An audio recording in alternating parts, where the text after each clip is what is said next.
Okay,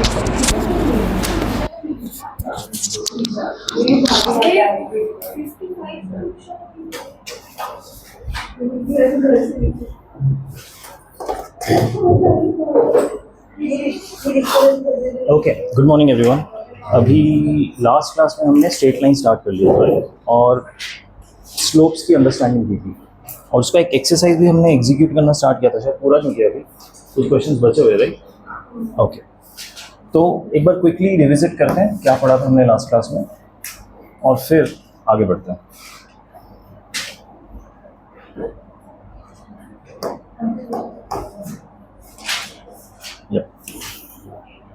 तो एक चीज जो हमने पढ़ा था स्ट्रेट लाइन में वो था कॉन्सेप्ट ऑफ स्लोप। स्लोप क्या होता है? Tan theta. थीटा क्या होता है? जो एंगल, वो लाइन पॉजिटिव वाई एक्सिस के साथ है, ठीक है? जो पॉजिटिव एक्स एक्सिस के साथ एंगल बनाता है कोई भी लाइन, उसको थीटा कहते हैं। उसका टैन वैल्यू स्लोप होता है, जिसको हम जनरली एम से रिप्रेजेंट करते हैं। स्लोप निकालने का एक और तरीका होता है, किसी लाइन के अगर 2 पॉइंट्स गिवन हैं तो हम slope y2 minus y1 upon x2 minus x1 इनके कोऑर्डिनेट्स यूज करके भी फाइंड आउट कर सकते हैं, ठीक है? 2 पैरेलल लाइन के स्लोप्स इक्वल होते हैं और 2 परपेंडिकुलर लाइंस के स्लोप्स का मल्टीप्लिकेशन -1 होता है, ठीक है? इसके अलावा हाँ, ये कुछ हमने फॉर्मूलाज वो किया था, रिविजिट किया था, प्रॉब्ली तुम्हारे क्लास 10th के फॉर्मूलाज हैं। These are distance between 2 points formula, ठीक है? x2 minus x1 whole square plus y2 minus y1 whole square का root. Then next one is section formula, mx2 plus nx1 upon m plus n my2 plus ny1 upon m plus n, ठीक है? ये याद है सबको कैसे applicable होता है? और सेक्शन फार्मूला से ही हम मिड पॉइंट फार्मूला डिराइव करते हैं कि 2 पॉइंट्स के बीच का अगर मुझे एक मिड पॉइंट निकालना है इन दोनों पॉइंट्स के बीच का, तो इन दोनों पॉइंट्स के कोऑर्डिनेट्स का आधा कर दो, ऐड करके, it's called midpoint formula, okay? Area of triangle एक और हमने फार्मूला सीखा था, this is an important formula to remember, क्योंकि एरिया ऑफ ट्राइंगल हमने अभी तक जो पढ़ा था वो पढ़ा था half into base into height, right? लेकिन अगर किसी भी ट्राइंगल के तीनों कोऑर्डिनेट्स गिवन है हमें, ये वाला, ये वाला, ये वाला, तो भी हम एरिया ऑफ ट्राइंगल निकाल सकते हैं। That is half of mod. Mod क्या होता है कि इसके बीच में जो भी आंसर आएगा ना उसको पॉजिटिव कर देना, क्योंकि एरिया कभी नेगेटिव होता नहीं इसकी। तो x1 into y2 minus y3, देखिए यहाँ पे 1 2 3 ऐसे, फिर x2 into y3 minus y1 2 3 1, फिर x3 into y1 minus y2 3 1 2, ठीक है? तो कभी भी कर लो, कभी भी 1 2 3 रिपीट नहीं होता एक एडिशन में, एक मल्टीप्लिकेशन में, सर इस चीज़ का ध्यान रखना, उससे क्या होगा, आपको फॉर्मूला गलत नहीं लगेगा, ठीक है?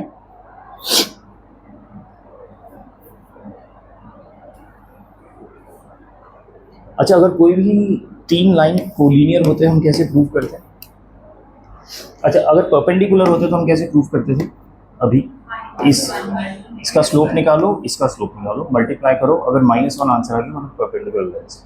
पैरेलल अगर इक्वल है स्लोप, 3 पॉइंट्स कोलिनियर है, उसको निकालने का एक तरीका होता है कि या तो आप डिस्टेंस फार्मूला यूज करो, यहाँ से लेके यहाँ का डिस्टेंस निकालो, यहाँ से लेके यहाँ का डिस्टेंस निकालो, और यहाँ से यहाँ का डिस्टेंस निकालो। If some of these 2 distances equal to this, तो कोलिनियर। एक और तरीका होता है, आपको ये तीनों कोऑर्डिनेट्स पता है, इसका ट्रायंगल फार्मूला यूज करके एरिया निकालो, इन तीनों पॉइंट्स को यूज करके use triangle formula and find out area.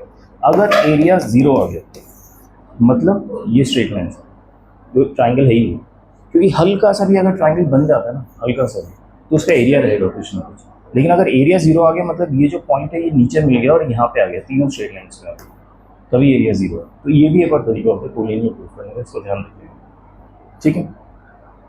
Slope of the line हम पढ़ चुके हैं कैसे निकालना। स्लोप नेगेटिव पॉजिटिव दोनों हो सकता है, क्योंकि जो अगर कोई लाइन ऐसे पीछे की तरफ जा रहा है तो ये ऑब्ट्यूज एंगल होगा, 90 डिग्री से ज़्यादा होगा। और हमने ट्रिग्नोमेट्री में पढ़ा था कि tan of angle which is more than 90 degree is negative, ठीक?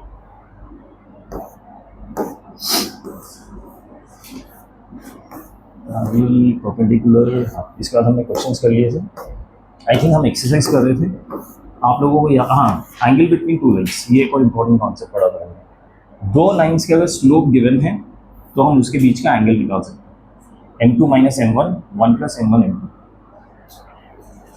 ये पढ़ा था ना हमने क्लास क्लास में, है ना। और अगेन देखो, अगर एंगल निकालना है तो दो स्लोप के अंदर जो वैल्यू आ रहा है उसका मॉड वैल्यू लेना है, यानी पॉजिटिव कर देना, उसके बाद एंगल निकालना, ठीक है। लेकिन अदर वे राउंड कि आपको एंगल दिया हुआ है और आपको m1 या m2 से कुछ निकालना है, तो फाइनली एक ऐसा इक्वेशन बन जाएगा ऐसे, मान लो 0.5 ऐसा आ गया। अगर मॉड में वेरिएबल है तो कैसे हम डील करते हैं, मॉड हटाने के लिए हम m1 को हटा के प्लस माइनस 0.5 ऐसे लिखते हैं। अगर वेरिएबल है, अगर कांस्टेंट है मान लो ऐसे -5, तो सीधा हम प्लस कर देंगे।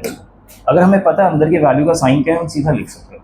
लेकिन वेरिएबल के केस में हमें पता नहीं होता ये पॉजिटिव नंबर है कि नेगेटिव नंबर है, इसलिए हम दोनों ऑप्शंस बाहर रखते हैं।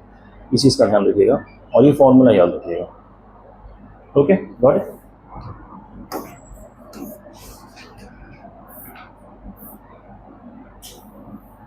ये एक्सरसाइज कहाँ तक कर लिया तुमने लास्ट क्लास में? सर ऐसे ही कुछ किया था ना तुमने, 5 6 7, तो अभी आप खत्म कीजिए इसको, खत्म।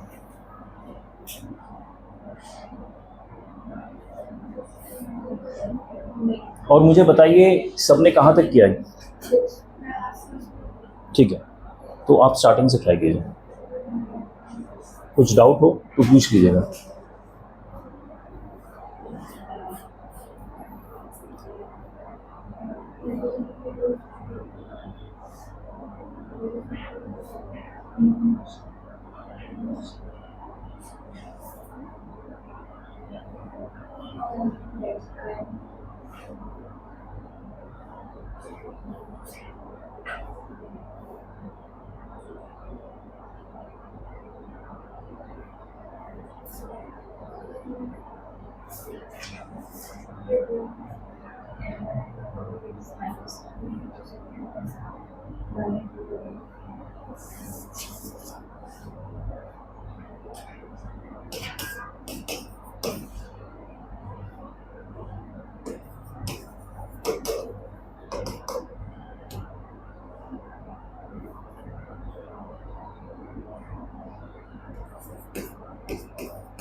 एक मिनट,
7th ना, ये आपने लास्ट क्लास में पूछा था।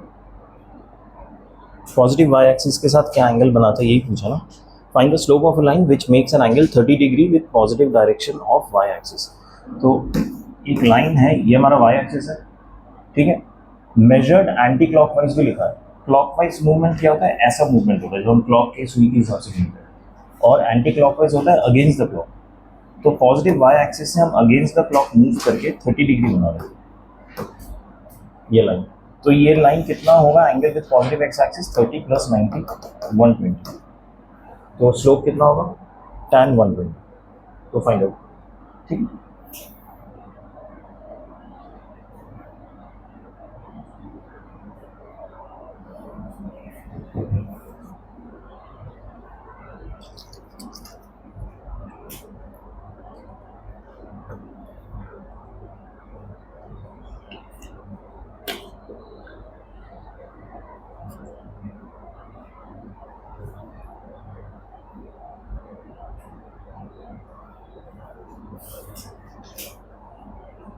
ये हमारा लास्ट वीक है, राइट। तो हमारी लास्ट क्लास है, अगली क्लास थर्सडे लास्ट क्लास होगी। होपफुली ये चैप्टर हमारा खत्म हो जाएगा तब तक। उसके बाद क्लास हमारी कब स्टार्ट होगी, फिर जून में। तो आप लोग सब ज्वाइन करोगे, हाँ। आई थिंक फर्स्ट वीक, वो आपको इंस्टीट्यूट बता देगा, ठीक है। तो you will all continue in those classes, ठीक है। तो उसमें ये नहीं करने वाले, उसमें मेंस का करेंगे, अलग अलग चैप्टर्स होंगे और क्रोनोलॉजी भी अलग होगी। आपके स्कूल में जिस क्रोनोलॉजी में पढ़ा जाएगा हम वैसे नहीं पढ़ेंगे, ठीक है। देयर आर मल्टीपल चैप्टर्स जो class 11th and class 12th दोनों में है, ठीक है। तो हम उसको एक ही बार करेंगे, एक ही बार, मतलब एक बार 11th में करेंगे फिर 12th में करेंगे, वैसा नहीं होगा। जैसे प्रोबेबिलिटी चैप्टर हो गया या 3D ज्योमेट्री चैप्टर हो गया, ये हम 11th में करेंगे ही, हम करेंगे सीधा 12th में। इसलिए अपने स्कूल का कोर्स रेगुलरली घर पे करते रहना, उसको मत स्किप करना, नहीं तो स्कूल में नंबर नहीं आएंगे अच्छे। इनफैक्ट जो आपका फर्स्ट टर्म होगा ना स्कूल का, उसमें काफ़ी बच्चे फेल होते हैं। क्यों? क्योंकि आपको 10th की आदत होती है और 11th का एग्जाम अलग ही लेवल का होता है, स्पेशली मैथ्स। तो you have to be very very careful with math. हम बार बार आपको हेड्सअप देता जाओ तब, ताकि झटका ना लगे आप लोगों को, ठीक है। ओके, अभी जो क्लासेस हो रही है इसमें आपको समझ आ रहा है क्या जो चल रहा है क्लास में, सेट हो रहा है दिमाग में, या घर जाके भूल जाओगे? हो रहा है अभी के लिए तो ठीक है भाई। अभी क्या ना, अभी थोड़ा लाइट मोड चल रहा है 3 सब्जेक्ट का, इसके बाद आपके 2 सब्जेक्ट और आ जाएंगे, 5 सब्जेक्ट स्कूल में स्टार्ट हो जाएंगे, तो थोड़ा तब आपको, हाँ। So you have to be more careful then, okay. और क्लास आपके मैथ्स के 2 चलेंगे, एक तो हमारे यहाँ पर जो चलेगा जो मेंस लेवल का होगा, जो most of the time sir के ऊपर से जाएगा, फिर बार बार समझ के प्रैक्टिस कर करके सीखना पड़ेगा। उसके साथ स्कूल का अलग मैथ, हालांकि it would be very similar in terms of formulas etcetera, but types of question बहुत अलग होंगे, तो इसलिए प्रैक्टिस अच्छी तरह करना है, okay. Just keep that in mind, भूल मत जाना समर वेकेशन से।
हम्म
कोई डाउट हो तो पूछ लीजिए।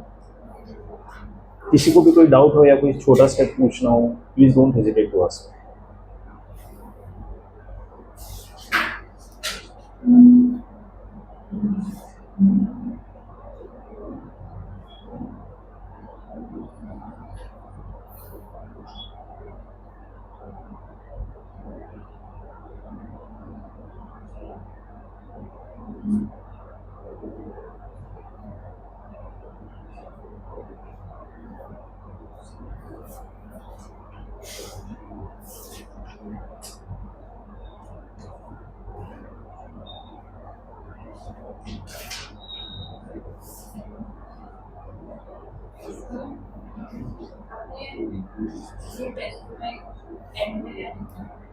-12 and -1 एंड में मतलब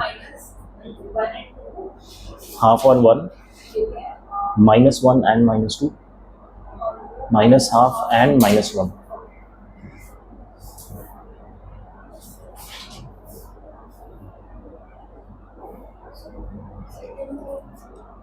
कैसे करना है? The base of an equilateral triangle is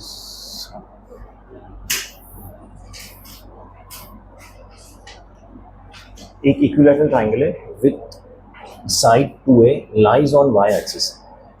equilateral triangle मतलब एंगल कितना होगा? 60।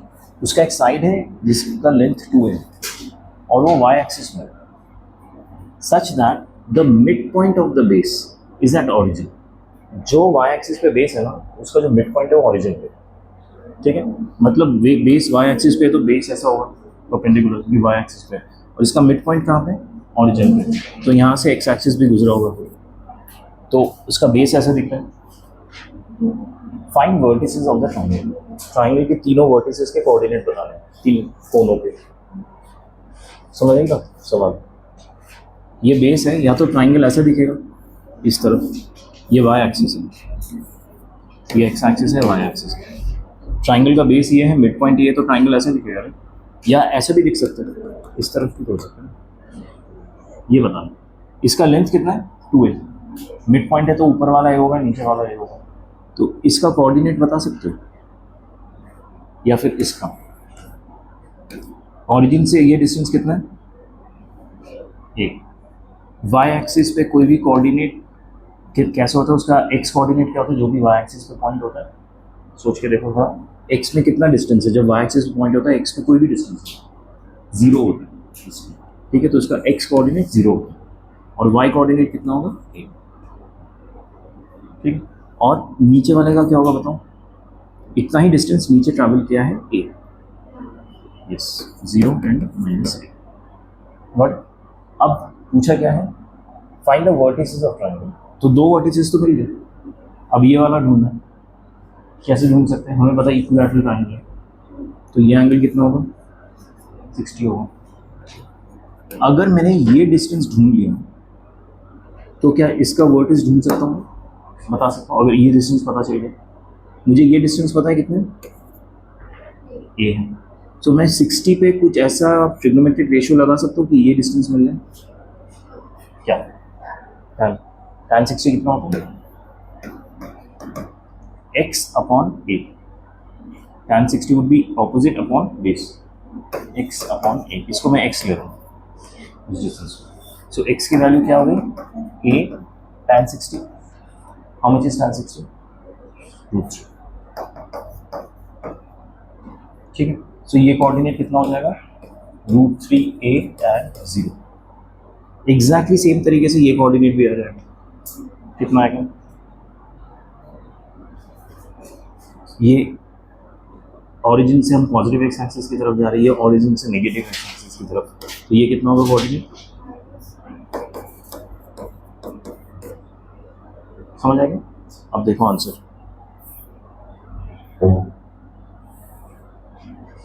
जीरो है, जीरो माइनस है, माइनस √3 है 0, और जीरो है, जीरो माइनस है, √3 है 0, ठीक है।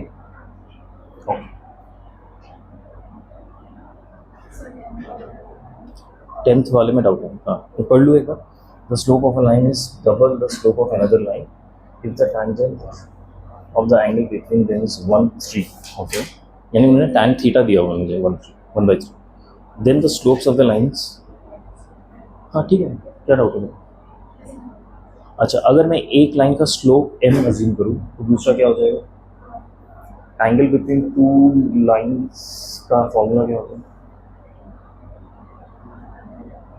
Is equal to mod of m2 minus m1 upon 1 plus m1। याद है फॉर्मूला, यहीं पे पढ़ा था, angle between two lines, tan theta equal to mod of m2 minus m1, हाँ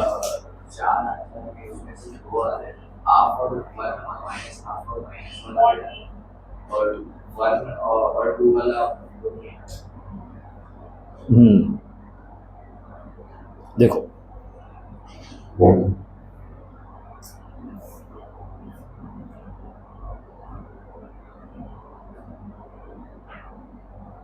ठीक है, मैं करके दिखाता हूँ।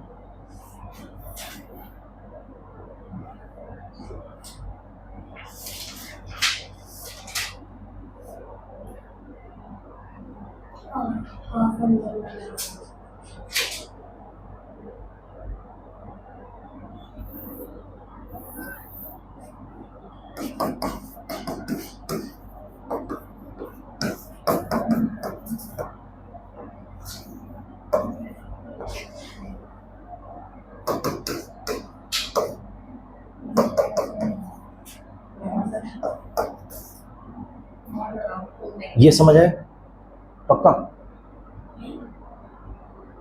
अब देखो, अब क्या मैं फर्दर कैलकुलेशन कर सकता हूँ, नहीं कर सकता, पहले मुझे मॉड हटाना पड़ेगा, उसके बाद तो एक बार मैं क्या सॉल्व करूंगा, m upon 1 plus 2m² equal to 1/3, एक बार ये सॉल्व करूंगा, क्वाड्रेटिक है, m के दो वैल्यूज आएंगे, और दूसरी बार मैं सॉल्व करूंगा m upon 1 plus 2m² equal to -1/3, again quadratic, फिर से m के दो वैल्यूज आएंगे। तो तुमने इनमें से कोई एक सॉल्व किया होगा, या तो क्वाड्रेटिक ठीक से सॉल्व है, तो दूसरा वाला करो ना, यही तो मॉड है। क्या गलती हुई बताओ, या क्या मिस हुआ है बताओ।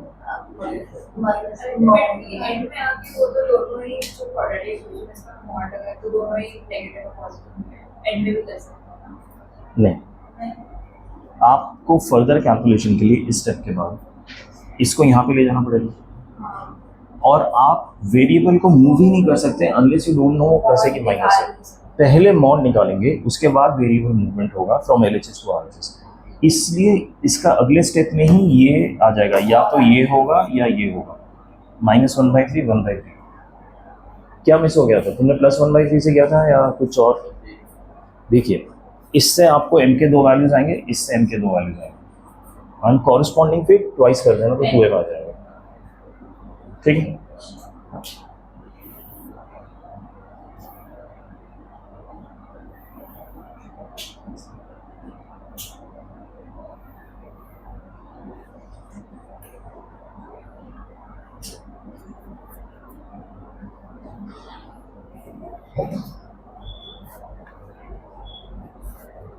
मॉड का जो चैप्टर है, हम जब एक्चुअल क्लासेस स्टार्ट करेंगे ना, तो हमारा एक चैप्टर होगा स्टैंडर्ड फंक्शंस करके, जिसमें मॉड ग्रेटेस्ट इंटीजर फंक्शन, पता है आपको?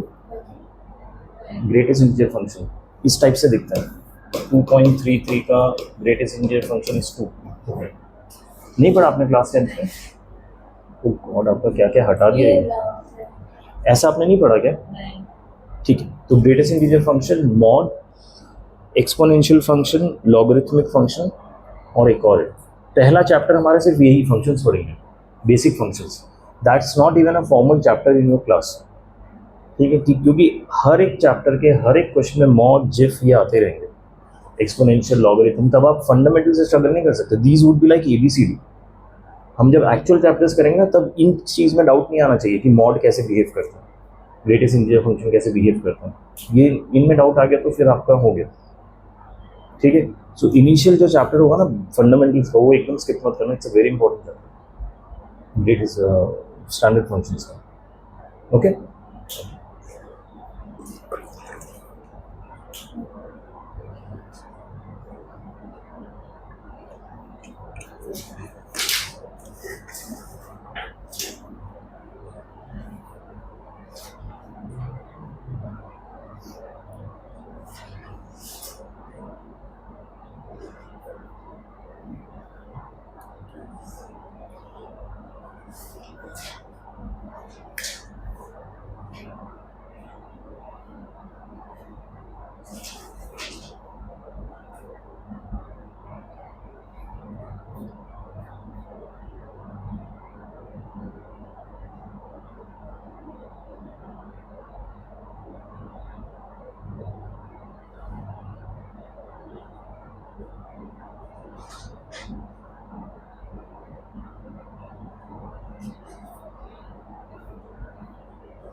Find the angle between X axis and line joining.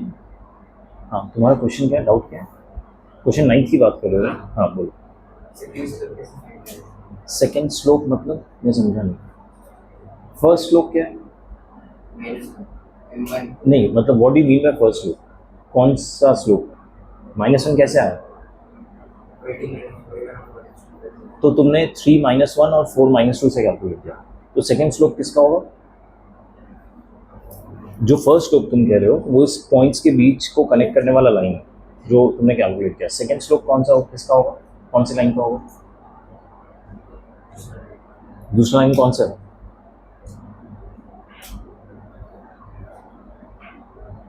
Question पढ़ के देखो, बताओ कौन सा है दूसरा लाइन। पहला लाइन है 2 पॉइंट्स को कनेक्ट करने वाला, दूसरा लाइन है x axis. Find the angle between X axis and the line joining. ठीक है, तो एक्स एक्सिस के साथ कितना एंगल बनाता है? 0। अगर ये एक्स एक्सिस है तो एक्स एक्सिस ऊपर ही बैठा है ना, तो 0 एंगल बनाता है। उसका स्लोप होगा tan 0, यानी 0। तो दूसरे लाइन का स्लोप है 0, पहले लाइन का जो भी तुमने कैलकुलेट किया उसको एंगल निकाल सकते हो, tan theta equal to m2 - 1।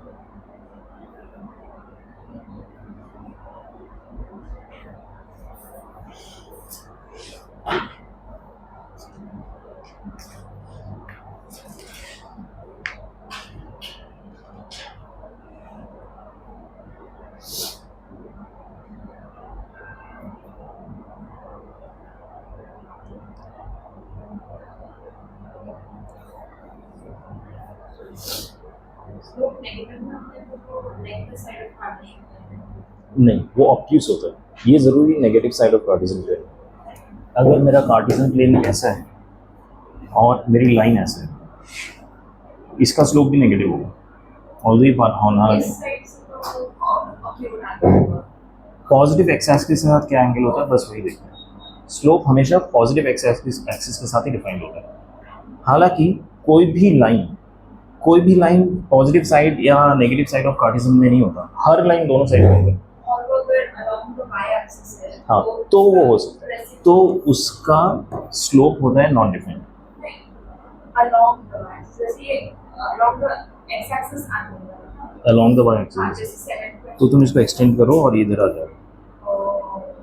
इसलिए मैं कह रहा हूँ कोई भी लाइन दोनों side of the Cartesian plane में होता है। तुमने बस यहाँ पे ड्रॉ करके दिखा दी, इसका मतलब ये नहीं है ना लाइन पीछे नहीं गया, कहीं ना कहीं तो करेगा कट वाई एक्सिस, ठीक है। और तुमने ऊपर दिखा दिया कि ये एक ऐसा लाइन है जो सिर्फ वाई एक्सिस पे, इसका मतलब ये नहीं ना एक्स को नहीं कट करेगा, कहीं ना कहीं करेगा ये। हर लाइन दोनों एक्सिस को कट करता है अनलेस दे आर परपेंडिकुलर और पैरेलल टू एक्स एक्सिस और वाई एक्सिस। तब जैसे कि पैरेलल टू वाई एक्सिस है तो वाई को नहीं कट करेगा, पैरेलल टू एक्स है तो वो एक्स को नहीं कट करेगा। Apart from these two lines बाकी सब इंटरसेक्ट करेंगे दोनों लाइंस को।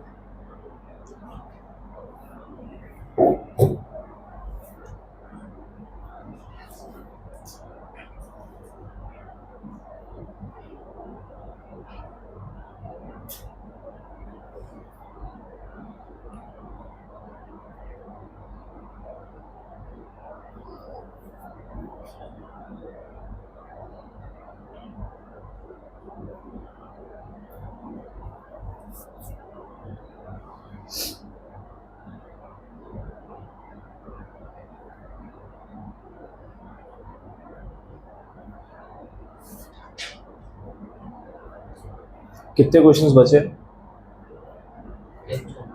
तो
angle between two lines M2 minus M1 हाँ मोड होता है.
हो गए क्वेश्चंस आगे बढ़े ओके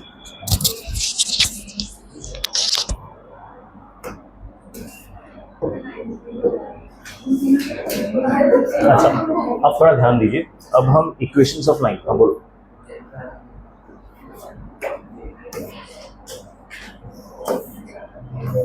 टेंथ वाले में डाउट है, बोलो।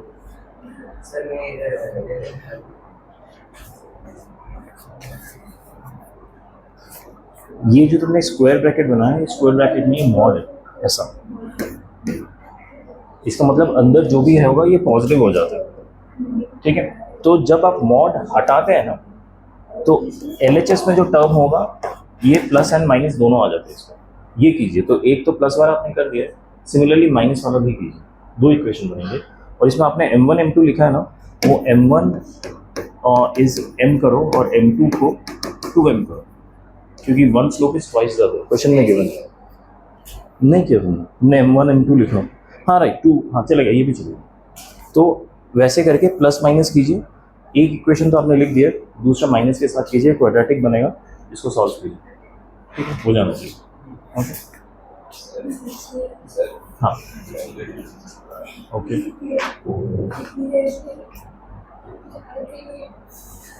इज दिस फाइन, और बढ़ाना।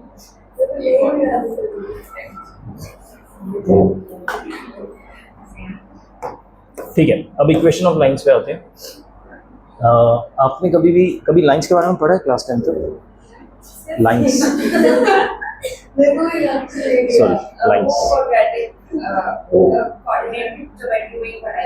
ओके, सो लाइन का इक्वेशन कुछ ऐसा दिखता है, अब equal to 5 something like this. Always दो वेरिएबल्स होंगे x एंड y, और हमेशा लीनियर होगा, इसका पावर हमेशा 1 रहेगा, कभी क्वाड्रेटिक या क्यूबिक नहीं होगा, वो फिर लाइन ही रहता है, कुछ कर्व बन जाता है, ठीक है। सो लाइन के इक्वेशन हमेशा 2 वेरिएबल्स होता है, एक्चुअली सिंगल वेरिएबल भी हो सकता है, बट वो स्पेसिफिक लाइन्स होता है, ठीक है। लेकिन क्वाड्रेटिक कभी नहीं होगा, ये ध्यान रखना, हमेशा लीनियर होगी लाइन की इक्वेशन, ठीक है। और इक्वेशन लिखने के ना बहुत सारे तरीके होते हैं। मान लो आपको लाइन के बारे में कुछ इन्फॉर्मेशन दिया हुआ है, उस इन्फॉर्मेशन के बेसिस पे आप लाइन के इक्वेशन लिख सकते हैं, कि आपको बोला गया ये एक लाइन है, इसका एक स्लोप m है, अब बोलो, अब कहा गया कि इसका इक्वेशन लिखो, तो आप नहीं लिख पाओगे, आपको एटलीस्ट 2 इन्फॉर्मेशन चाहिए होगा। तो एक अगर पॉइंट दिया हुआ है और स्लोप दिया हुआ है, तो आप लाइन के इक्वेशन लिख सकते हैं। तो ऐसे किस किस टाइप के सिनेरियोज होते हैं वो थोड़ा समझते हैं कि कैसे इक्वेशन लिख सकते हैं। इक्वेशन ऑफ x एक्सिस के पैरेलल लाइन, ये बहुत ध्यान से सीखिएगा क्योंकि इसमें कन्फ्यूजन होगा, ठीक है। और y एक्सिस के पैरेलल लाइन, इनके इक्वेशन कैसे लिखते हैं वो ध्यान दीजिए। मान लो कि मेरे पास एक लाइन है जो x एक्सिस के पैरेलल है, ठीक है। इस लाइन पे कोई एक कोऑर्डिनेट में चूज करूं, तो ये अगर डिस्टेंस में a मान लेता हूँ, y एक्सिस पे a ऊपर गया है, तो इसका कोऑर्डिनेट हमेशा ये जो x जहाँ पे टच कर रहा है ये होगा, मान लो x1 पे टच करना है, x1, और y कोऑर्डिनेट हमेशा क्या रहेगा, a, ठीक है। ये एक पॉइंट हो गया। यहाँ पे एक और पॉइंट लेता हूँ, मान लीजिए ये x2 पे है, ठीक है। सो इसका कोऑर्डिनेट होगा x2, a, और ये एक और पॉइंट है, मान लीजिए x3 पे लेता हूँ, इसका कोऑर्डिनेट होगा x3, a। इसमें कंसिस्टेंट क्या चीज़ है, और वो कौन से कोऑर्डिनेट का वैल्यू है? तो any line parallel to x axis will have equation y equal to this equation. x की कुछ भी वैल्यू हो आप डाल सकते हो, लेकिन y तो a ही होगा, ठीक है। So any line parallel to x axis would be written as y equal to a। Particular question में a की कुछ स्पेसिफिक वैल्यू होगी, 3 हो सकता है, तो y इक्वल टू 3 ऐसा होगा, ठीक है। सो अगर आपको इक्वेशन लिखने को कहा है for a line which is parallel to x axis, it has to be y equal to something, ऐसा ही होगा, constant. And other way around भी आपको याद रखना है कि आपको कहीं पे भी इक्वेशन ऑफ द लाइन ऐसा दिख गया, मतलब वो x एक्सिस के पैरेलल है। x एक्सिस के parallel line y equal to constant होता है,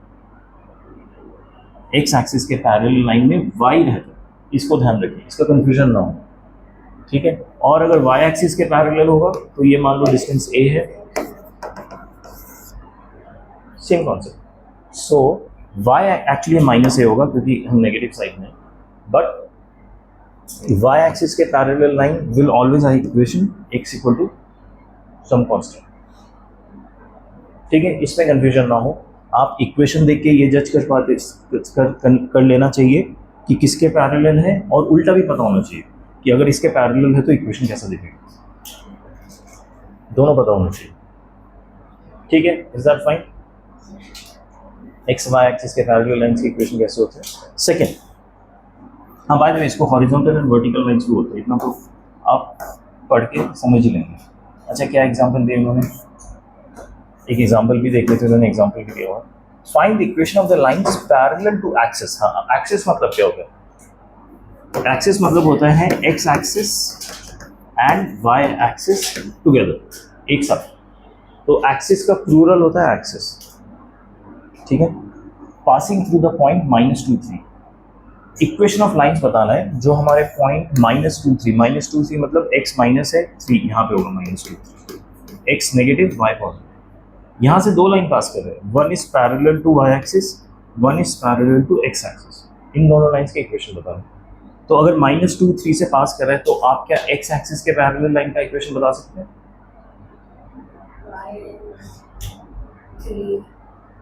x एक्सिस के पैरेलल मतलब y इक्वल टू समथिंग होगा, और वो समथिंग क्या होगा, इस लाइन का जितना x एक्सिस से डिस्टेंस है, क्योंकि वो कांस्टेंट वैल्यू ऑफ y होगा।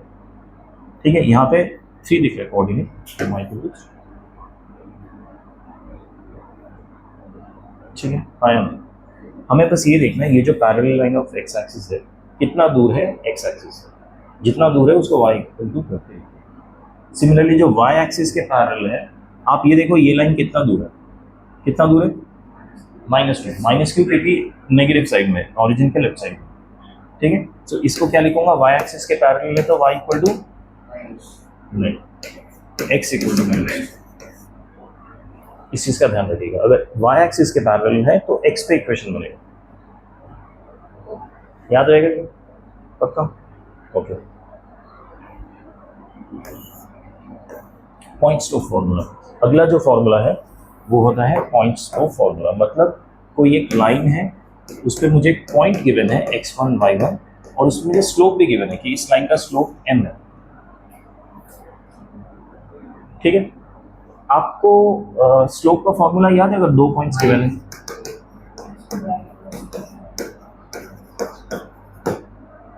ठीक है ना, यहाँ पे भी ऐसे ही है, जो हम इक्वेशन बनाएंगे इस y2 को मैं y से रिप्लेस कर दूंगा और इस x2 को मैं x से रिप्लेस कर दूंगा, तो ये बन गया पॉइंट्स में कुछ नहीं, दैट्स अ पॉइंट। यहाँ पे मैं कांस्टेंट वैल्यू डिराइव करूँगा स्लोप कैलकुलेट करने के लिए, यहाँ पे मैं इक्वेशन डिराइव कर रहा हूँ। इक्वेशन में हमेशा अननोन x एंड y रहेंगे, ये वो अननोन x एंड y है जो वेरिएबल्स है हमारे, अभी भी अननोन ही रहेगा, क्योंकि इसको आप सॉल्व करेंगे ना तो कुछ ऐसा दिखेगा, जब आप क्रॉस मल्टीप्लाई करके सॉल्व करेंगे तो कुछ ऐसा दिखेगा। तो ये अननोन तो हमें चाहिए ही लाइन में, दो वेरिएबल्स तो चाहिए, समझ आ रही मेरी बात? सो ये है equation of a line when we have one point given x1 y1 and one slope given, slope तो वन ही होता है, ठीक है। इसको क्या कहते हैं, पॉइंट स्लोप फॉर्मूला। ये एक पॉइंट गिवन है, स्लोप गिवन है, तो आप उससे इक्वेशन ऑफ लाइन लिख सकते। Is that okay? जस्ट जो स्लोप का फॉर्मूला उसे में y2 और x2 को y एंड x से रिप्लेस कर दीजिए, बन गया। तो फॉर्मूला आपको बस यही याद रखना है, उसमें बस replacement. Is that fine? Okay. अब नहीं, स्लोप ऑफ अ लाइन होता है, पॉइंट पे स्लोप नहीं होता, ठीक है। तो ये लाइन का इक्वेशन है, ये स्लोप है और ये पॉइंट है, स्लोप पॉइंट फॉर्मूला कहते हैं इसे। इसका एक क्वेश्चन कर लेते हैं, देखिए आसान आसान क्वेश्चन है, कुछ ज़्यादा डिफिकल्ट नहीं है, बट हाँ आपको प्रैक्टिस करके याद रखना पड़ेगा।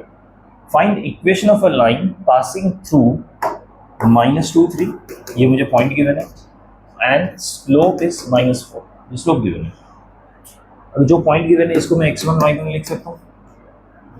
फॉर्मूला क्या यूज करूँगा, स्लोप पॉइंट फॉर्मूला, ऐसा दिखता है जो अभी जो हमने सीखा। स्लोप कितना गिवन है, -4, x एंड y में कुछ पुट ही नहीं करना हमें, x एंड y तो वेरिएबल रह गई। x1 पुट करूँगा -2 और y1 पुट करूँगा 3, बस अब सॉल्व कर दीजिए क्रॉस मल्टीप्लाई करके। -4y + 12 = x + 2, सो x + 4y = 10।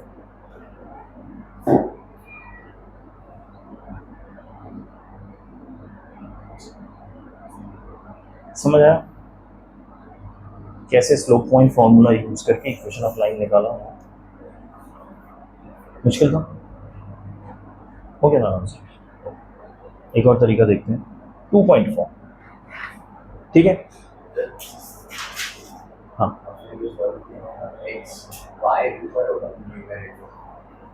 यस, एक फंडामेंटल गलती कर दी, ये फॉर्मूला गलत लिखा है मैंने, y हमेशा ऊपर होता है। God so silly, I am sorry. ऐसी गलती मत करना, तुम लोग अफोर्ड नहीं कर सकते, मार्क्स कट जाएंगे, मैं तो फिर भी ठीक कर सकता हूँ। इसीलिए बोला इक्वेशन का है। हाँ, वो आप अकॉर्डिंगली सॉल्व करेंगे तो आ जाएगा, वो सही वाला हो जाएगा। आई डोंट नो, देख लो वहाँ पे जो y हमेशा ऊपर रहेगा, स्लोप निकालो, इक्वेशन निकालो, जो भी निकालो, ठीक है। अब अगला फॉर्मूला देखते हैं जिसको कहते हैं 2 point formula. 2 point formula, 2 point में क्या है, एज अ नेम सजेस्ट, मुझे 2 पॉइंट्स गिवन होंगे, x1 y1 और दूसरा x2 y2। अब तुम बताओ इक्वेशन क्या होगा, ठीक है। अब ध्यान दीजिए, हम पुराना इक्वेशन यूज करते हैं जो हमने अभी सीखा है। हमने ये वाला सीखा ना कि slope point formula, but unfortunately हमें स्लोप नहीं पता, बट हमें स्लोप निकालने का फॉर्मूला तो पता है ना। अगर मुझे 2 पॉइंट गिवन, तो स्लोप को मैं उस फॉर्मूला से रिप्लेस कर दूंगा कि हमें फॉर्मूला कैसे निकालता है, स्लोप कैसे निकालता है अगर 2 पॉइंट्स गिवन, ठीक है। हो गया फॉर्मूला, ये हमारा स्लोप पॉइंट फॉर्मूला, ओ सॉरी 2 पॉइंट फॉर्मूला। वही बेसिकली सब जगह सेम फॉर्मूला यूज है, बस नाम अलग अलग दिया हो। इसमें वो वेरिएबल का वो एक्सप्लेन नहीं है। ये रहा, अच्छा वो तीनों तो इसकी अब जरूरत नहीं है क्योंकि ये तुमने कैलकुलेट कर लिया पॉइंट्स है, तो सिर्फ इतना ही चाहिए।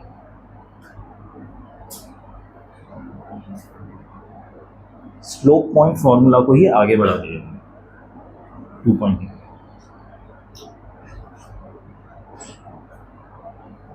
ठीक है, ये एक और तरीका है इक्वेशन ऑफ लाइन बनाने का। अब लेट्स सी, कोई क्वेश्चन दिया है इसमें, हाँ देखो दिया हो, write down equation of a line through the points 1, -1, 3 and 5। ठीक है, यही फॉर्मूला यूज करूंगा, y माइनस y1, किसको पहले कोई y1 ले लेता हूँ, तो -1 हो गया, divided by x minus x1 हो गया 1, इक्वल टू y2 हो गया 5 माइनस -1 3 -1। ये फॉर्मूला, ये वाला पॉइंट मैंने यहाँ यूज किया और पहला वाला पॉइंट मैंने यहाँ यूज किया।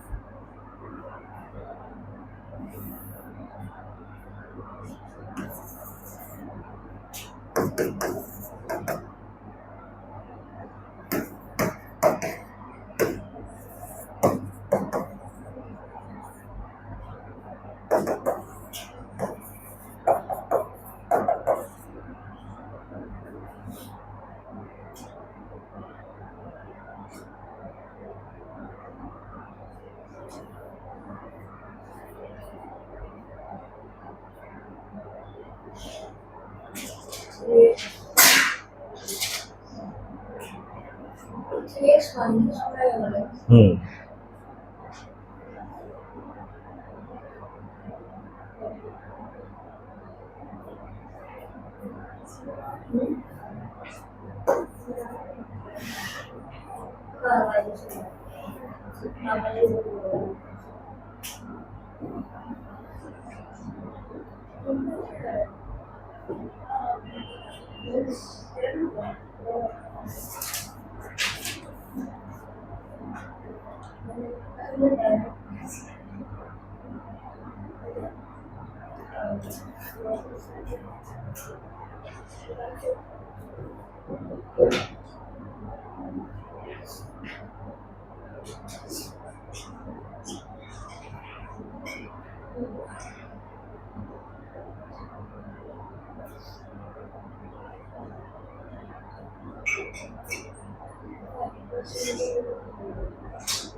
हुआ।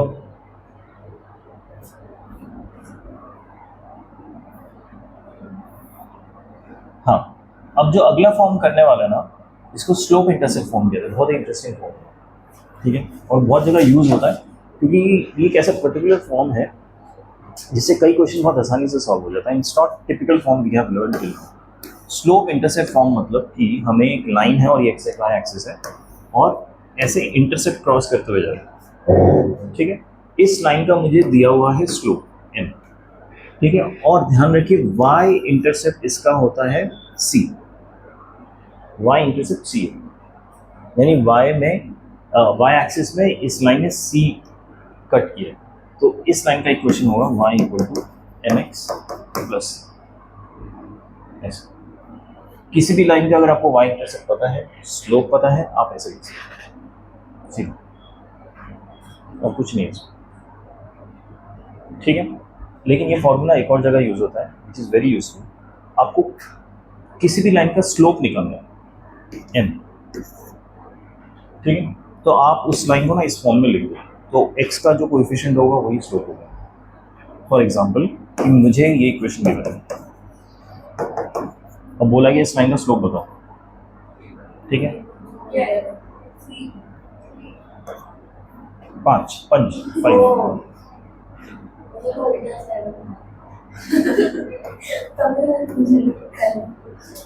इज इट ओके ना? 2 3 5 पढ़ पा रहे सब? अगर इसका स्लोप निकालना तो कैसे निकालेंगे? इस इक्वेशन को इस फॉर्म में कन्वर्ट करेंगे, वही y को आप रखो LHS में और सब कुछ ले जाओ RHS में, तो हो जाएगा 3y equal to -2x plus 5। नहीं, क्योंकि यहाँ पे y बैठा है ना, तो हमें यहाँ पे भी y बिठाना है, तो ये जो 3 है यहाँ से हटाएंगे और यहाँ ले जाएंगे RHS C, और इसका स्लोप होगा ये C क्या है, जो ये लाइन y इंटरसेप्ट कट कर रहा है उसका लेंथ। अगर ज़्यादा लग रहा है तो आराम से धीरे धीरे, अगर मेरे पास, अच्छा लेट्स स्टार्ट फ्रॉम बिगिनिंग, मेरे पास कोई लाइन है, उसका स्लोप गिवन है और y इंटरसेप्ट गिवन है, तो क्या आप इक्वेशन लिख सकते हैं? ये इक्वेशन होगा स्टैंडर्ड। कहाँ यहाँ पे दिया है कुछ एग्जाम्पल? यही लिखा है y equal to mx plus c, कुछ एग्जाम्पल वगैरह नहीं है, बस इतना। किसी भी लाइन का अगर हमें y इंटरसेप्ट दिया हुआ है तो हम सीधा इक्वेशन ऐसे लिख सकते हैं, कुछ कैलकुलेट वगैरह नहीं करना, ठीक है। ये पार्ट खत्म हो गया। अब मैं दूसरा पार्ट बता रहा हूँ कि मुझे कोई इक्वेशन दिया, कोई एक स्टैंडर्ड इक्वेशन ऑफ लाइन दिया विच इज लीनियर, इस लाइन का मैं स्लोप निकालना चाहता हूँ, तो आइडियली आप कैसे निकालोगे स्लोप? उसका एक प्रोसेस होता है कि आप इसमें से कोई एक पॉइंट निकालिए। कैसे निकालते हैं पॉइंट? x को 0 पुट कीजिए, कॉरस्पॉन्डिंग y की कोई वैल्यू आ जाएगी, ठीक है। अगर इसमें x 0 पुट करेंगे तो y की एक वैल्यू आ जाएगी। मान लो आ गया x 0 पुट किया तो कितना आया, y आ गया 5/3, ठीक है। अब y को 0 पुट कीजिए तो x की वैल्यू आ गई 5/2, 2 पॉइंट्स आ गए, 2 कोऑर्डिनेट्स। क्या आप अब स्लोप निकाल सकते हो? y2 - y1/x2, ये एक स्टैंडर्ड तरीका है। दूसरा तरीका ये है, इस इक्वेशन को इस फॉर्मेट में लिख दीजिए, just convert it into this format, ठीक है। तो जो x का कोएफिशिएंट रहेगा वही इस लाइन का स्लोप।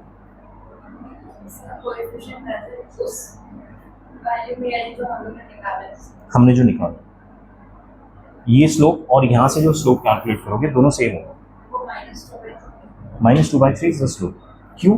क्योंकि मैंने इस इक्वेशन को इस फॉर्मेट में लिख दिया। जब भी किसी भी लाइन को इस फॉर्मेट में लिखोगे ना तो x का कोएफिशिएंट उसका स्लोप होगा। यही तो निकल गया, यही स्लोप है, निकाल लिया हमने। ये जो हमने शिफ्टिंग की ना, इसको RHS में लेके जाओ, फिर ये 3 बैठा उसको नीचे लेके जाओ, उसी से ये स्लोप निकला।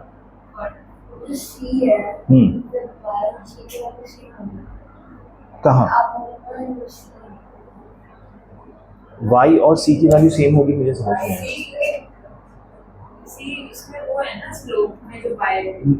जो लाइन है वो जो y इंटरसेप्ट कट कर रहा है, दैट डिस्टेंस इज, जो ये लाइन y एक्सिस को कट करके जा रहे हैं ना, तो ये जो डिस्टेंस बैठा है ये c, ये जो y है, देखो first of all y is a variable, वो कुछ होता नहीं है।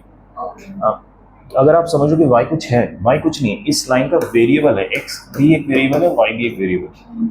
होता क्या क्या है, लाइन का स्लोप हो सकता है, कोई दो पॉइंट्स हो सकते हैं, x y इंटरसेप्ट हो सकता है, x इंटरसेप्ट भी हो सकता है फॉर दैट मैटर, ये एंगल भी हो सकता है, ये सब चीज़ें। x एंड y तो वेरिएबल है जो इस लाइन को डिफाइन करते हैं, ठीक है। तो ये y और ये x हमेशा ऐसे ही रहेगा, तुम किसी भी फॉर्म में लिख दो, इक्वेशन सेम है दोनों, हमने बस रीअरेंज किया है, इक्वेशन हमने चेंज नहीं किया, ठीक है। लेकिन इस तरह से रीअरेंज करने में एक फ़ायदा होता है, मुझे स्लोप कैलकुलेट नहीं करना पड़ता, डायरेक्टली मिल जाता है, so you save time,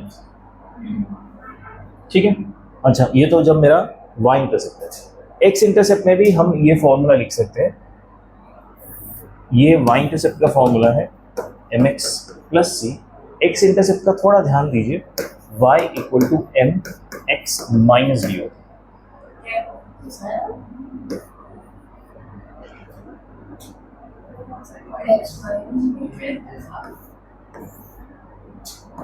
where d is the x intercept।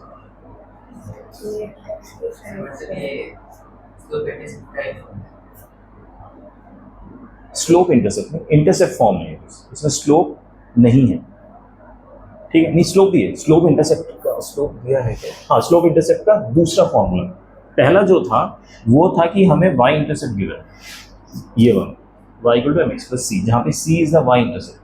दूसरा जो है वो x इंटरसेप्ट गिवन है d। तो आप ऐसे फॉर्मूला डायरेक्टली, जैसे यहाँ पे डायरेक्टली लिखा था वैसे यहाँ पे डायरेक्टली, हाँ d डिस्टेंस है, a तो है ही नहीं, ये d है डिस्टेंस। डिस्टेंस यहाँ तुम x इंटरसेप्ट भी बोल सकते हो उसको, समझ आया? y equal to mx plus c या फिर y equal to mx minus d। But यहाँ पे जो x माइनस डी है ना वो ब्रैकेट में है, तो m is a common factor. तो एग्जांपल अगर x में 3 है सो फिर आप वाला distance is also going to be d, so d into 3 होगा।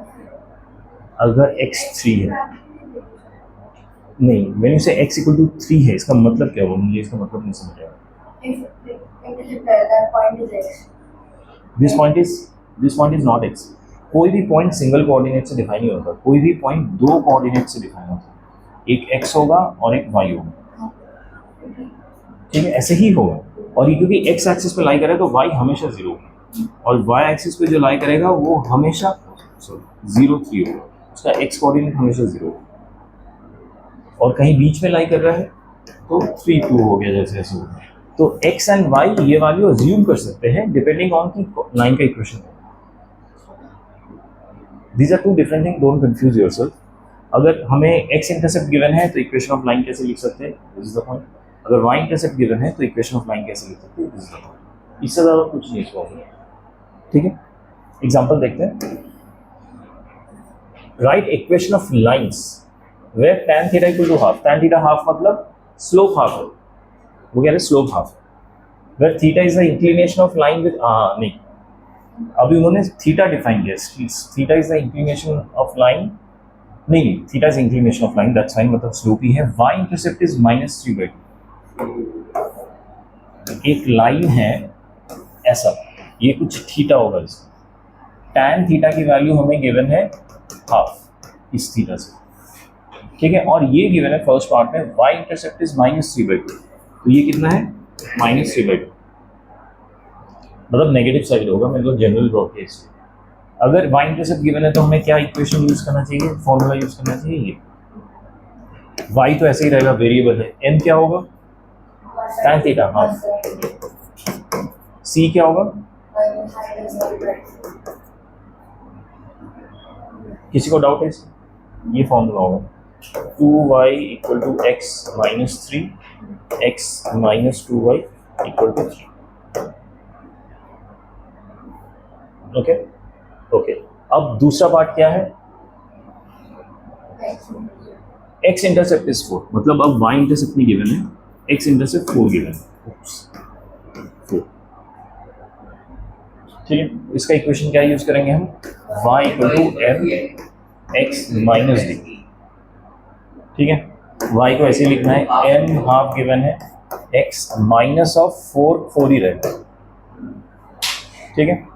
So 2y equal to x minus 4, x 4, x minus 2y is equal to 4. अच्छा इन्हें बोल रहे हैं, एक ये है और एक ये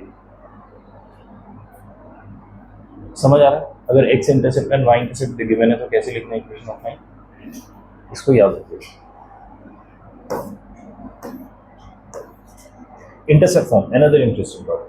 इंटरसेप्ट फॉर्म होता है कि इस बार आपको ना लाइन का स्लोप नहीं गिवन होता, सिर्फ x इंटरसेप्ट गिवन है और y इंटरसेप्ट गिवन है, ये दोनों डिस्टेंसेस गिवन है, ये और ये। तो इसका भी बहुत ही इजी फॉर्म होता है, x upon a plus y upon b equal to 1, ये होता है इक्वेशन ऑफ लाइन। इसका स्लोप गिवन ही नहीं।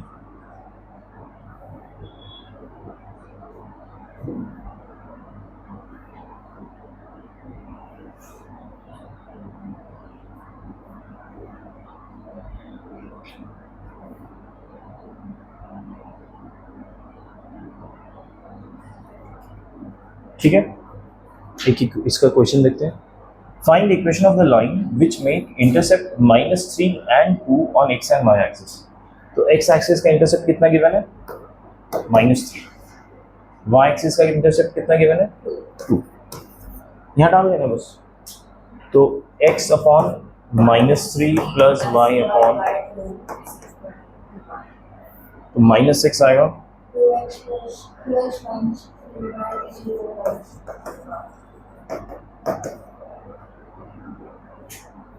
ठीक है। स्लोप बताओगे वो, नहीं बताओ स्लोप कितना होगा, स्लोप कितना होगा बताओ इस लाइन का, 2। देखो -3y equal to -6 minus 2x, ठीक है। अब इसको कोएफिशिएंट को नीचे ले जाता हूँ, सो y इज इक्वल टू 2/3, क्योंकि माइनस माइनस प्लस हो जाएगा, x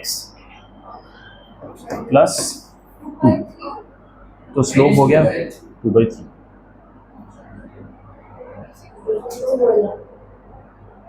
टू जो है वो y इंटरसेप्ट, बोलो क्या हो गया,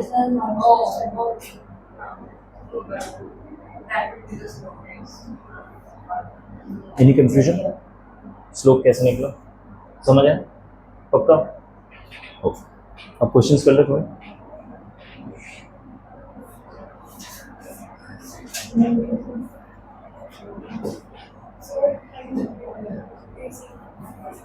गुड टू नो कि गर्मी की जगह ठंड लग रही है। बढ़ा दिया टेम्परेचर, अगर 5 मिनट बाद भी ठंड लगे तो ऑफ कर दूंगा।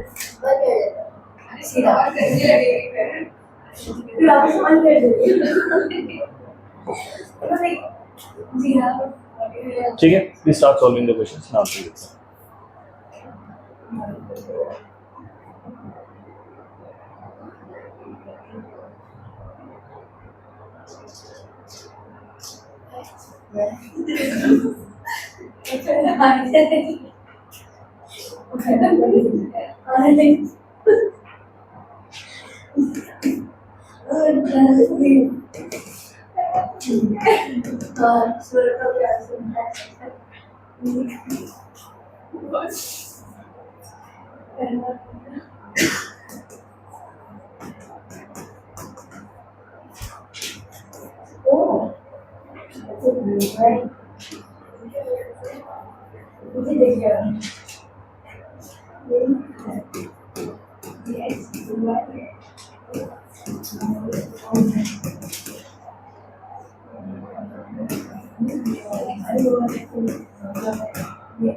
हाँ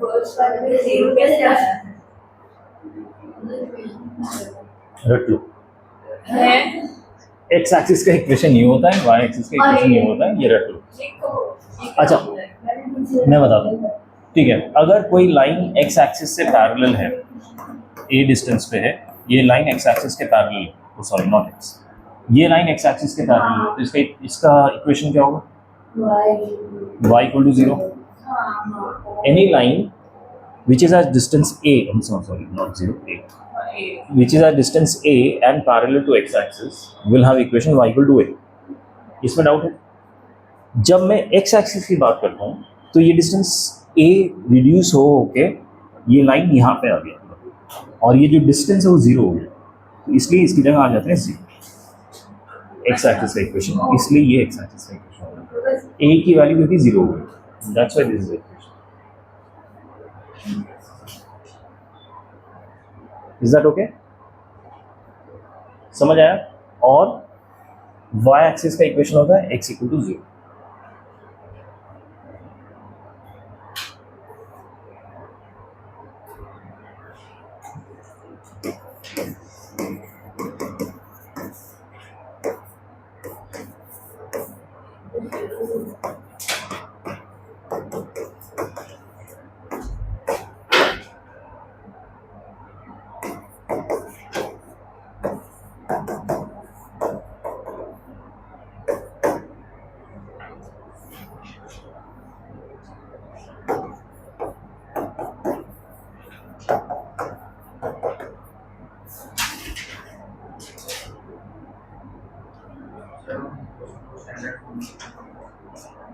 क्या स्टैंडर्ड फॉर्म? ये x और y इधर लिखे, एनसीईआरटी ने ऐसे फॉलो किया। एक्चुअली ऐसा कुछ है नहीं, सी आप आरएचएस में भी लिख सकते हैं, एलएचएस में, लेकिन मेरा सजेशन रहेगा आपके स्कूल में जो टीचर फॉलो करते हैं ना वो कीजिए, ठीक है? सबसे इंपॉर्टेंट है स्कूल में टीचर क्या फॉर्म फॉलो करा रहा है स्कूल के मार्क्स के लिए, मेंस में ये सब मैटर ही नहीं करेगा, ठीक है?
कुछ कहा?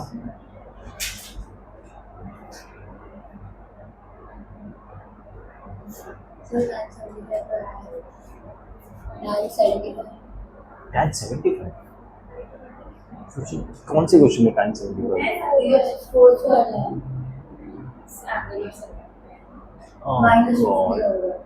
ठीक है, फोर्थ स्किप करो क्योंकि tan 75 निकालने के लिए हमें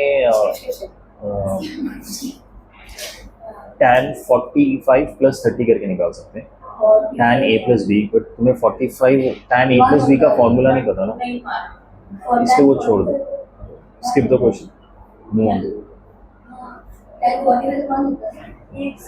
tan 75 वन नहीं होता ना,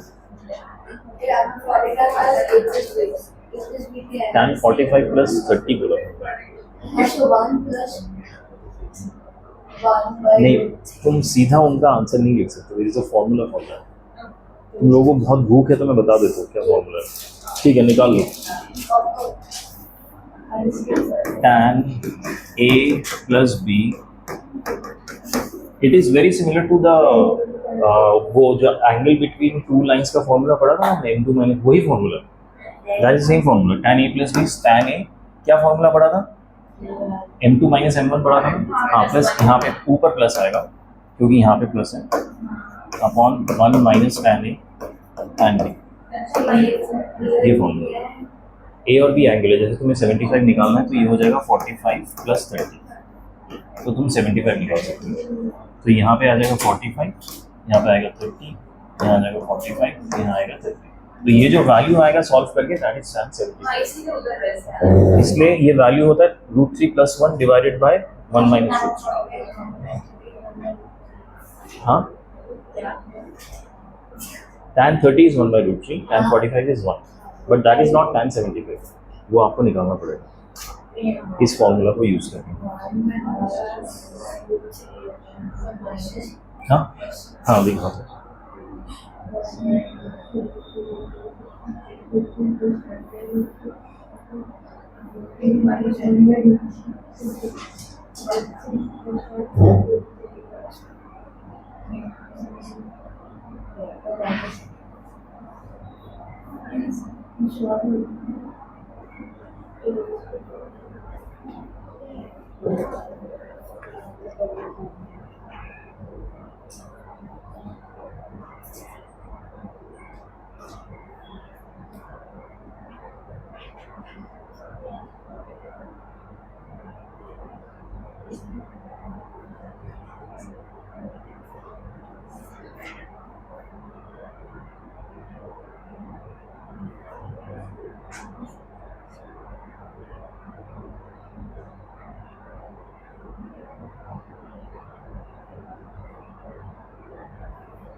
ब्रैकेट दूसरे वाले में हो जाए -2 ब्रैकेट शो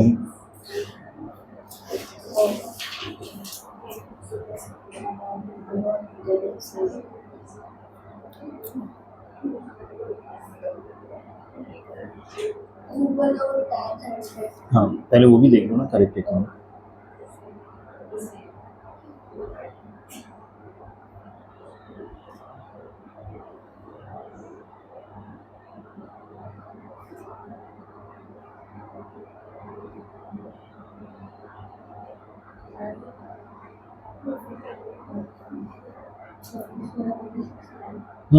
ये सही है, तुमने कुछ कैलकुलेशन मिस्टेक किया।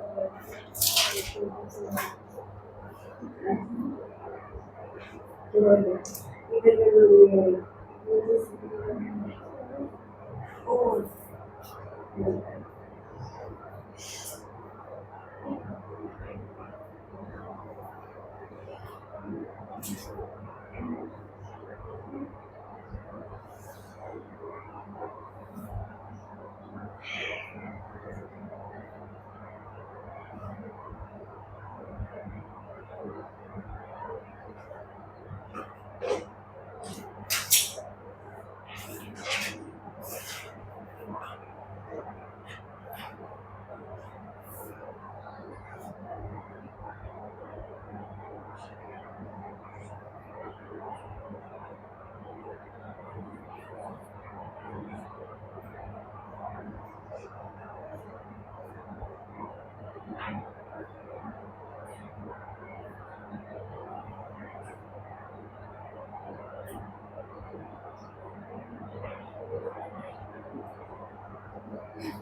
वाला छोड़ दो क्योंकि tan 75 हमने अभी सीखा नहीं है में, जब सीखेंगे उसके बाद ही करेंगे। फोर्थ वाला छोड़ दो।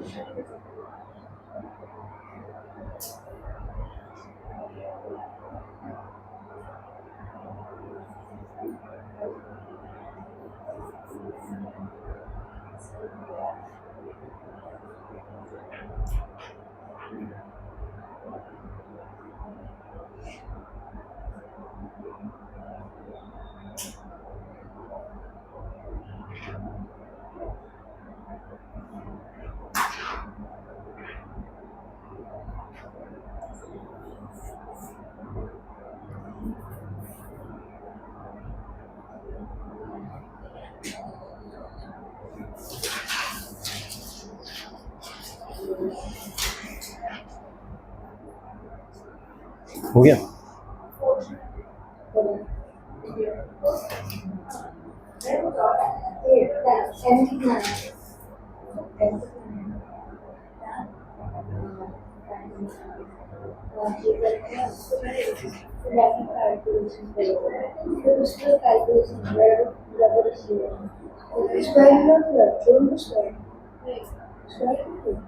रीचेक योर कैलकुलेशन, वही गड़बड़। tan थीटा का वैल्यू ठीक है, tan 75 कितना है? सही है, कैलकुलेशन चेक करो, बोलो। Yes, no.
सर इक्वेशन का जरूरी है कि आरएचएस को 0 आना चाहिए।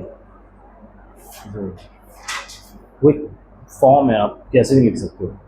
मैं जनरली कांस्टेंट को आरएचएस में रखता हूँ, एनसीईआरटी जनरली लेफ्ट में रखता हूँ। इंपॉर्टेंट है आपके स्कूल में क्या कराया जा रहा है वो देख रहे हैं, बट रख आप वहीं पे भी सकते हो।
अच्छा, मीडियन मतलब क्या होता है?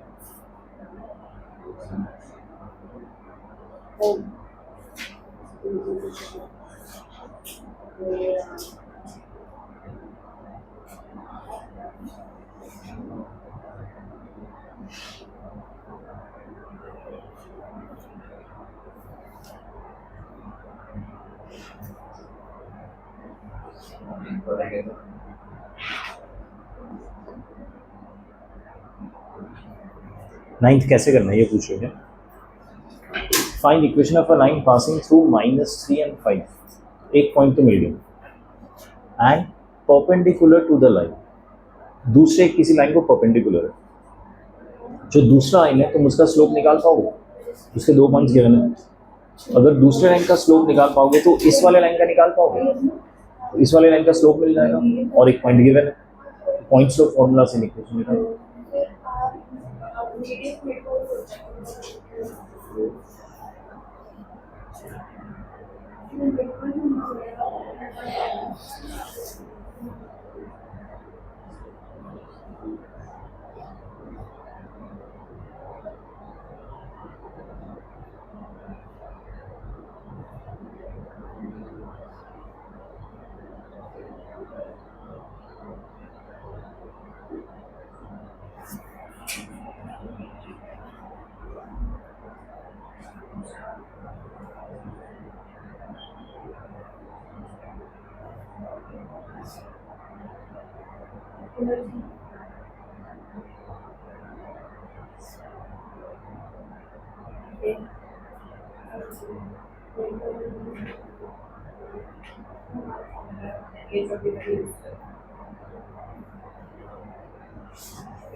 हो रहा है आप लोगों से, जो भी डाउट हो पूछ लेना।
तीन एंगल के वर्टिसेस दे हुए, राइट? तो ये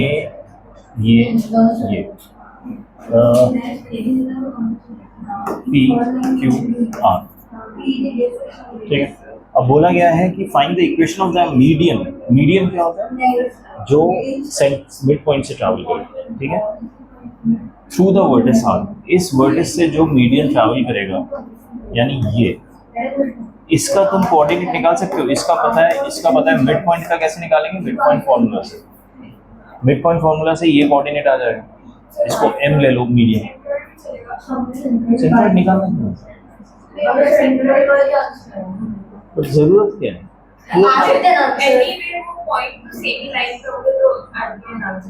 एग्जैक्टली, बट हर केस में जरूरी नहीं है। ठीक है, एनीवेज तो इसका मिड पॉइंट आ गया, ये पॉइंट तुम्हारे पास ऑलरेडी है, 2 पॉइंट फॉर्मूला लगा के इसका इक्वेशन निकालना,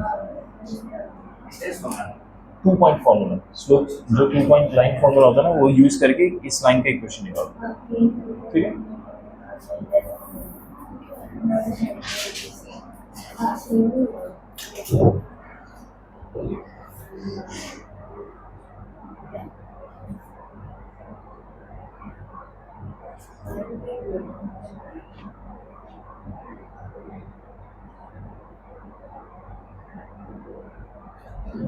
हाँ जी,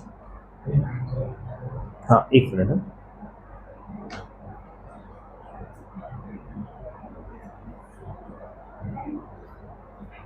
हाँ नहीं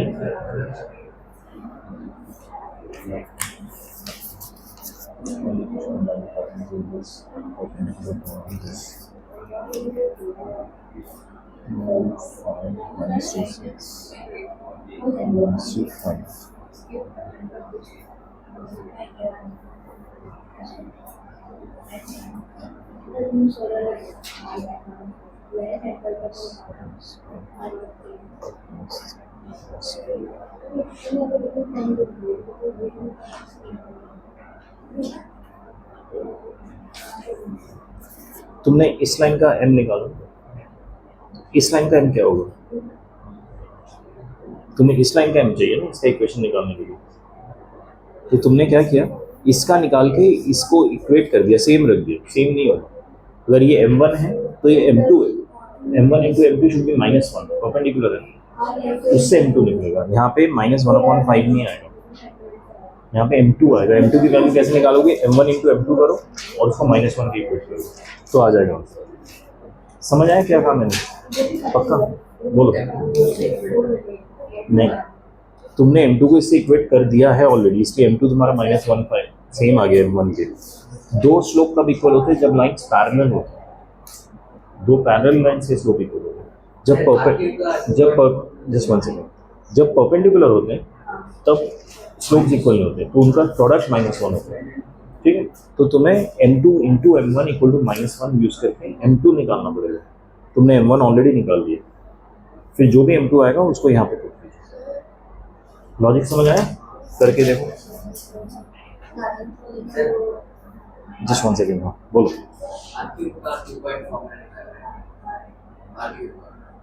आर क्यू का नहीं, आर एम का, क्योंकि एम इज मीडियन पॉइंट का, आर एम का निकालना, हाँ बोलो बोलिए। किसका, 9th फाइन, हाँ 9th क्वेश्चन का। अच्छा तुम्हें क्या समझ आया मुझे बताओ, जितना समझ आया उतना बताओ।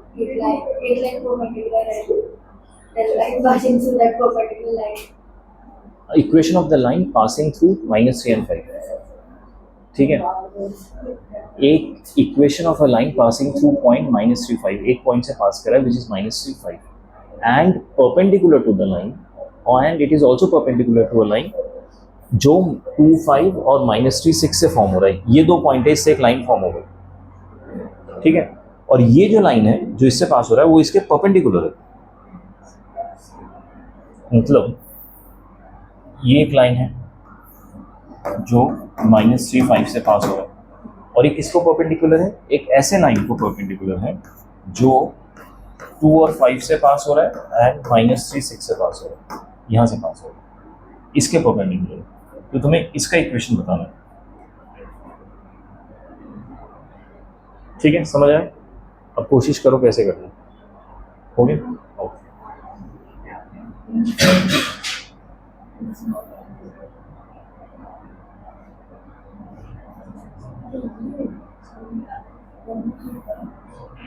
क्वेश्चन 6 तक सबका हो गया, 6 तक सबका हो गया ना।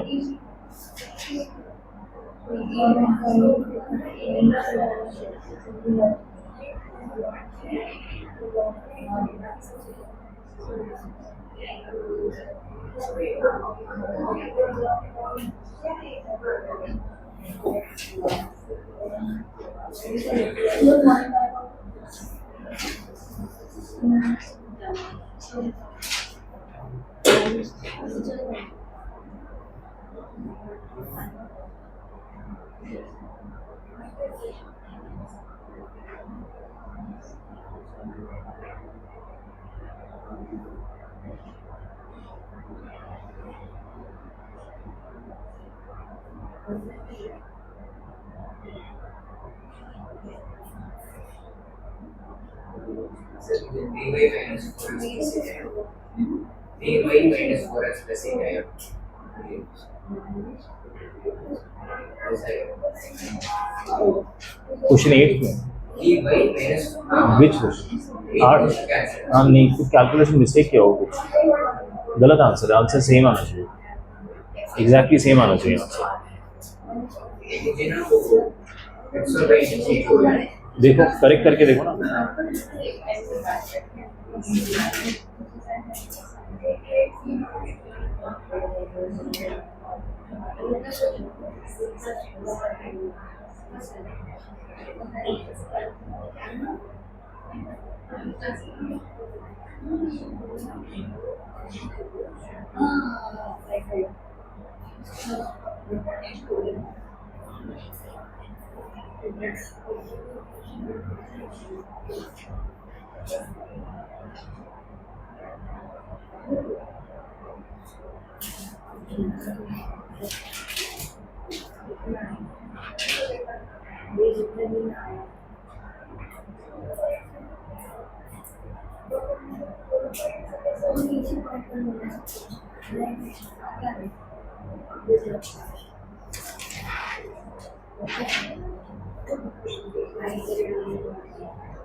अगला तो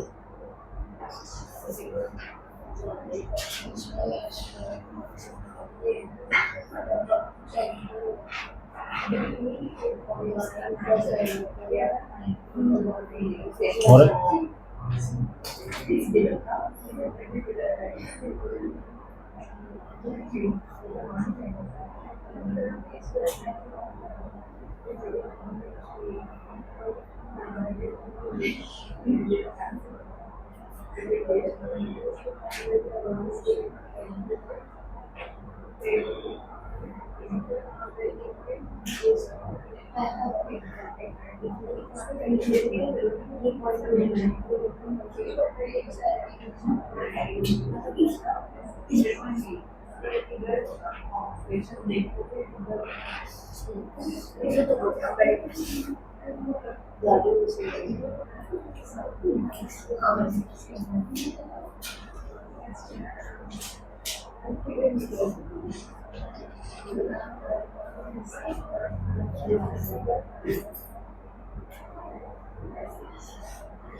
इलेवन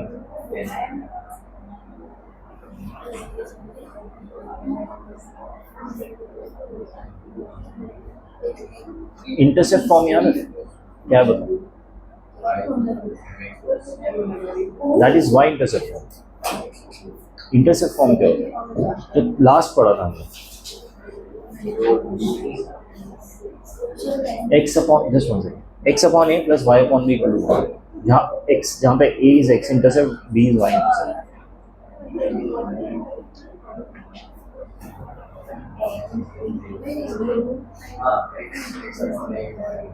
याद आ गया अब ये क्या कह रहा है find the equation of the line that cuts off equal intercepts equal intercept मतलब a और b इक्वल है दोनों को a कर सकते हो तो x upon a plus y upon a equal to 1 और अब तुम्हें a की वैल्यू ढूंढनी है x एंड y की वैल्यू गिवन है कोई ऐसा पॉइंट गिवन है जहाँ से वो पास करता है a आ जाएगा down.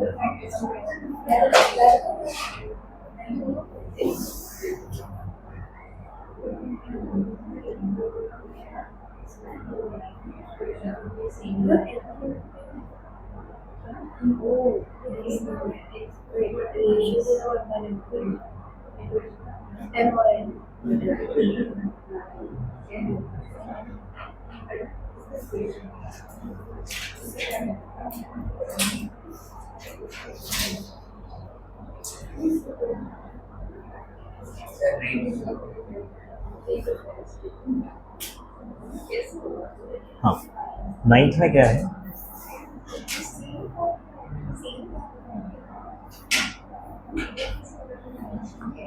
Find the equation of the line passing through -3 5, यानी -3 5 पॉइंट से एक लाइन पास कर, ठीक है, and perpendicular to the line passing through 2 5 -3 6, और ये परपेंडिकुलर है ऐसे लाइन को जो 2 5 और -3 6 से पास कर रही है, ठीक है। तो ये लाइन इसके परपेंडिकुलर है, इसका स्लोप निकाल सकते हैं। ये 2 पॉइंट गिवन है तो स्लोप निकाल सकते हो y2 - y1 x2, ठीक है। इसका स्लोप आ गया तो इसका स्लोप निकाल सकते हो m1 into m2 -1, नहीं, स्लोप निकालना है, पॉइंट नहीं। और ये मिड पॉइंट भी नहीं है बाय द वे, ये तो मैंने ऐसे ड्रॉ किया। स्लोप होता है m1 into m2 -4, तो इसका स्लोप आ गया, इसका स्लोप आ गया, इसका एक पॉइंट गिवन है तो स्लोप पॉइंट फार्मूला से इसका इक्वेशन निकाल सकते हो। Slope point formula m = y - y1 upon x - y1 upon दोनों के स्लोप्स का मल्टीप्लिकेशन -1 होगा। So you also had the same doubt? हाँ, हाँ,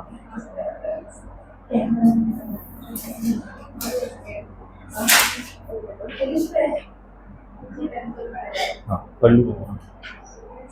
और line perpendicular to the line segment, perpendicular to the line segment divides the relation and the equation.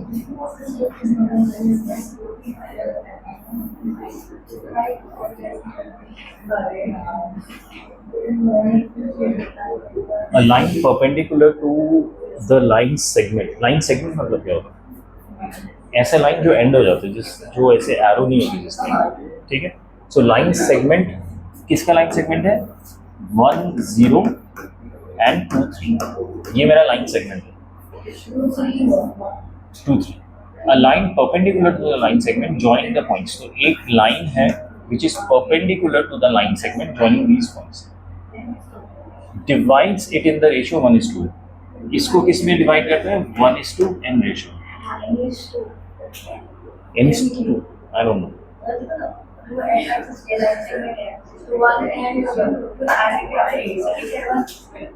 वैसे नहीं होता, ठीक है, बट ये रेशियो समझ आया 1:2 का, ठीक है। अब हमें क्या निकालना है? इसका इक्वेशन। अगर इसका इक्वेशन निकालना है तो मुझे उस लाइन पे एक पॉइंट चाहिए और इसका स्लोप चाहिए। ये दो चीज़ें मिल जाए तो इक्वेशन निकाल पाऊंगा।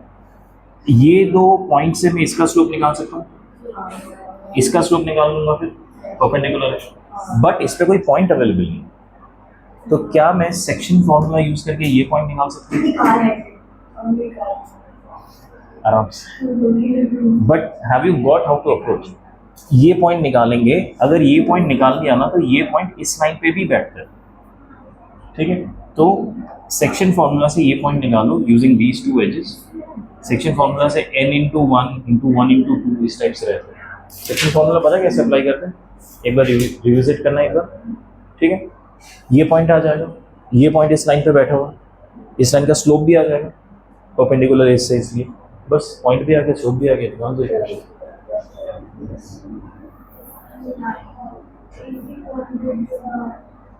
एसी बंद कर लो।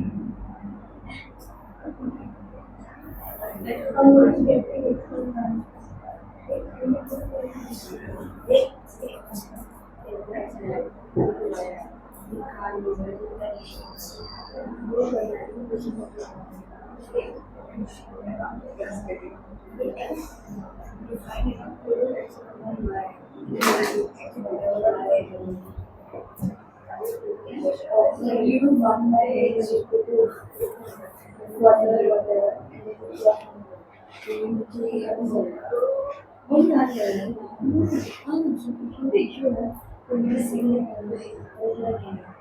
कौन सा क्वेश्चन चल रहा है?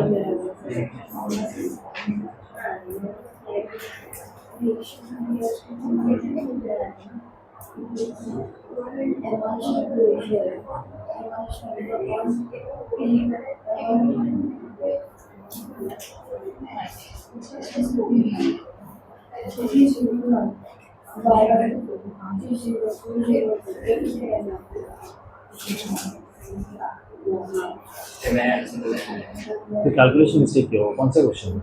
कोई नहीं Ninth है। 9 नाइन्थ कौन सा है? नाइन्थ हो जाना चाहिए आराम से, हमने जैसे डिस्कस किया था वैसे ही है, एग्जैक्टली वही आना चाहिए। मुझे लगा कैलकुलेशन देखो ना फिर, मुझे वो मिल गया वैसे बट 1 है मुझे पता नहीं। क्वेश्चन नाइन्थ में M 6 नहीं 1 नहीं है। M तुम उसकी बात कर रहे हो क्या, जो परपेंडिकुलर वाला या जो लाइन सेगमेंट गिवन है उसकी बात कर रहे हो? M1 या M2? वहाँ पे 2 है। M1 is not 1, M1 is -1/5 है ना। क्वेश्चन 9 में M1 -1/5 है ना।